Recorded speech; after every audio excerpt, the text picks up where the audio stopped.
వేగు చుక్క తిలకమెట్టి వేదమంత్ర పూలు పెట్టి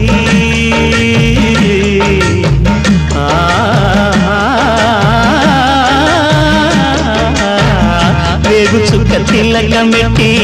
వేదమంత్ర పూలు పెట్టి పాదసేవ చేసుకునే వేడ దాటిపోయనని ప్రశ్న వేయకుంటే మంచిదే ఇద్దరికి పెద్ద కొడుకంటే ముద్దేలే తండ్రికి అందుకనే గుండె నీ గురు పీఠమైనది ఆరాధ్య దైవమని కొనియాడుతున్నది అంతకు మించిన భాగ్యమేదిరా బాబా లేలే బాబా నిద్దురలేవయ్యా ఏలే స్వామి మేలుకోవయ్యా రవి